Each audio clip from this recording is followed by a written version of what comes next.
a victim of disgraced entertainer Rolf Harris described him as evil as news of his death was confirmed. Karen Gardner, 61, was a bag carrier on TV show Star Games in 1977 when Harris assaulted her 3 times in the space of 35 minutes. Then 48, Harris told a 16-year-old Karen, "You're irresistible."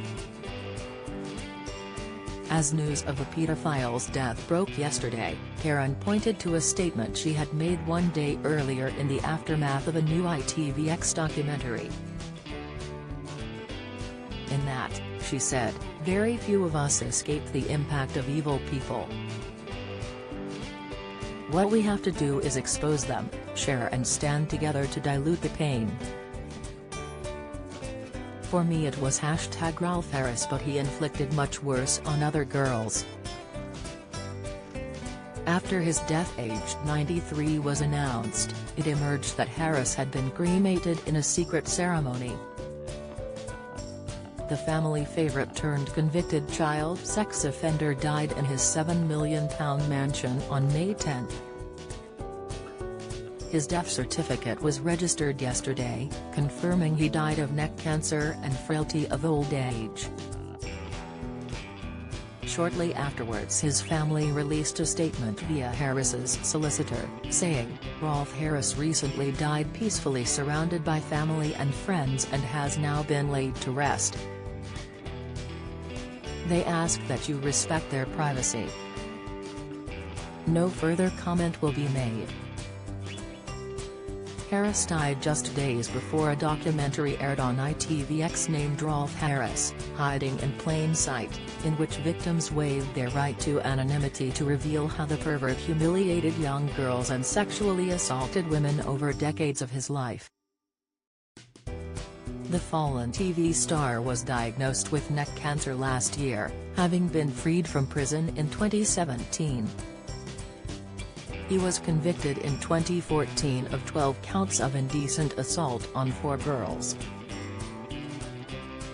They included an 8-year-old autograph hunter, 2 on girls in their early teens and a catalogue of abuse against his daughter's friend over 16 years. His biographer William Merritt told the Mirror he had spoken to Harris at the start of the year and that he had appeared to be on the mend after surgery.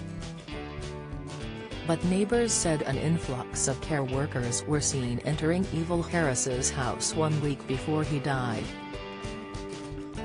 On May 10 a funeral director's van was spotted at his home, prompting days of speculation about his ill health. His death was yesterday registered at Maidenhead Registry Office by former personal assistant Lisa Ratcliffe, who spends her days at Harris's pad. In the UK, a death legally has to be registered after 5 days. But family can bury or cremate a body with an interim certificate from a coroner before registering the death. Harris was released on license from HMP Stafford on May 19, 2017, less than 3 years after his sentence began.